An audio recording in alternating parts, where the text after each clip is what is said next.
Democracy में सब लोग स्वतंत्र हैं कि कौन केंद्र की राजनीति में रहना चाहते हैं, कौन राज्य की राजनीति, स्टेट की राजनीति में रहना चाहते हैं। उनकी अगर स्टेट की राजनीति में आने की मंशा है या आने से उनको ये है तो उसमें क्या कर सकते हैं। हिस्से की सीट से वो खुद लड़ें या किसी और को लड़ाएं, उनका एक अधिकार है। अब उनकी जैसी मर्जी हो अपना वो करेंगे, उसमें कोई खटपट क्या खबर क्यों आई खटपट में। वो अपने दल में जो उनको दल के जो हिस्सा मिलेगा अपने हिस्से से वो लड़ेंगे, चुनाव में खटपट का कहीं कोई बात नहीं। अब तक नमस्कार, न्यूज़ फॉर नेशन देख रहे हैं आप। मैं हूँ आपके साथ धीरज सिंह। केंद्रीय मंत्री और लोक जनशक्ति पार्टी रामविलास के राष्ट्रीय अध्यक्ष चिराग पासवान क्या इस बार विधानसभा का चुनाव लड़ेंगे? ऐसा इसलिए कि उनके पार्टी के तमाम नेताओं और कार्यकर्ताओं की ओर से ये पोस्टर पटना में लगाया जा रहा है और डिमांड भी की जा रही है। हमारे साथ हैं भाजपा विधायक ललन पासवान जी। ललन जी, चिराग पासवान की पार्टी की पिछले दिन एक बैठक हुई थी जिसमें उस पार्टी की ओर से कहा जा रहा है कि चिराग पासवान विधानसभा का चुनाव लड़ेंगे, बिहार उनको पुकार है। पहले तो इस निर्णय को कैसे देख रहे हैं आप? नहीं, देखिए, चिराग जी हमारे एनडीए घटक दल के जो हैं एक महत्वपूर्ण पार्टी के सुप्रीमो हैं, प्रधान हैं, और एनडीए की कोर कमेटी सीट तय करेगी किसको कितना सीट मिलता है, और अपने हिस्से की सीट से वो खुद लड़ें या किसी और को लड़ाएं, उनका एक अधिकार है। अब उनकी जैसी मर्जी हो अपना वो करेंगे, उसमें कोई तो लगता है कि उनके आने से एनडीए में किसी तरह की खटपट की खबर नहीं आएगी? क्यों खटपट क्या खबर क्यों आई खटपट में। वो अपने दल में जो उनको दल के जो हिस्सा मिलेगा अपने हिस्से से वो लड़ेंगे, चुनाव में खटपट का कहीं कोई बात नहीं। अब तक वो केंद्र की राजनीति करते आ रहे हैं, अचानक से अब बिहार की राजनीति करेंगे। अब वैसे समय में जब चुनाव एकदम नज़दीक है, एनडीए के तमाम घटक दल वहाँ चुनावी तैयारी में लगे हुए हैं। डेमोक्रेसी में सब लोग स्वतंत्र हैं कि कौन केंद्र की राजनीति में रहना चाहते हैं, कौन राज्य की राजनीति, स्टेट की राजनीति में रहना चाहते हैं। उनकी अगर स्टेट की राजनीति में आने की मंशा है या आने से उनको ये है तो उसमें क्या कर सकते हैं, उससे कहीं कोई दिक्कत नहीं। कुछ लोग तो ये भी कह रहे हैं कि नीतीश कुमार के बाद एनडीए के चेहरा के रूप में चिराग पासवान को ही पार्टी उनकी आगे करना चाह रही है। नहीं, ऐसा तो उनकी अपने पार्टी के वो चेहरा हैं। एनडीए का चेहरा तो नीतीश कुमार हैं। ठीक है, एनडीए का चेहरा नीतीश कुमार है।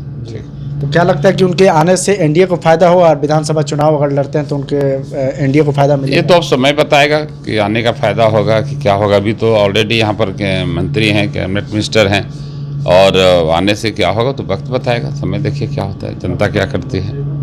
ये बताइए सर कि अब तक वो केंद्र की राजनीति करते आ रहे हैं, अचानक से जब बिहार पहुंचेंगे तो एक तरह से विपक्ष ये भी कह रहा है कि 2020 वाली रणनीति फिर चिराग पासवान और उनकी पार्टी अपनाना चाह रही है। आप देखिए, कह रहे हैं ना कि लोकतंत्र है, सब कोई मैंने स्वतंत्र है अपना काम करने के लिए। अब उनकी वो अपने पार्टी के सुप्रीमो हैं और वो अपना पार्टी निर्णय लेने के लिए स्वतंत्र है। उनको जो उचित लगेगा निर्णय लेंगे। बच्चा थोड़े हैं जो पूछे किसी से निर्णय लेंगे और कुछ करेंगे। उनकी कोर्ट कमेटी है, उनके सलाहकार हैं। अगर सलाहकार उनको सलाह दे रहा है तो कुछ बात होगी, तो वो तो स्वतंत्र है, उनको अधिकार है कुछ भी करने का। एक तरफ महागठबंधन की ओर से तेजस्वी यादव चेहरा है सीएम फेस के, दूसरी ओर नीतीश कुमार अनुभवी हैं। लेकिन क्या आपको लगता है कि अगर युवा चेहरा के रूप में चिराग पासवान को आगे जाए? आपको बता दें पार्लियामेंट्री डेमोक्रेसी में सीएम कौन होगा ये कोई पार्टी या कोई नेता या जनता तय नहीं करती। वोटर को कोई अधिकार नहीं है कि समर्थक को कोई अधिकार नहीं कि ये तय कर ले कि हमारा सीएम ये होगा। सीएम तो नवनिर्वाचित विधायक तय करेंगे सीएम में कौन होगा। तभी विधायक का चुनाव होने दीजिए, और विधायक नवनिर्वाचित विधायक ही न तय करेंगे सीएम कौन होगा। सीएम तय करने का अधिकार न तो जनता को है, न पार्टी के किसी सुप्रीमो को है, न किसी नेता को है।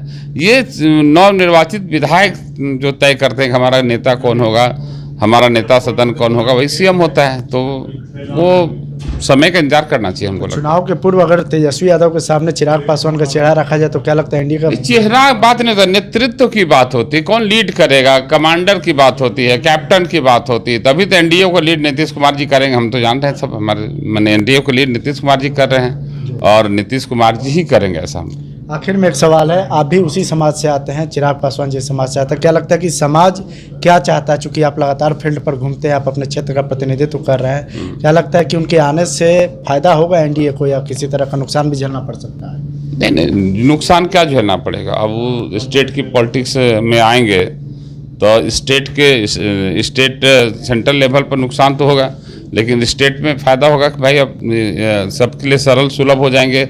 इजीली अवेलेबल होंगे, छोटा दायरा हो जाएगा उनका, कहाँ पूरे इंडिया का नेतृत्व करते थे, अब एक स्टेट का करेंगे, बिहार का प्रतिनिधित्व एक राज्य में सीमित एक राज्य में सीमित हो जाएंगे, सबके लिए इजीली अवेलेबल रहेंगे और समस्या को मैंने समाज को नज़दीक से जान पाएंगे वो।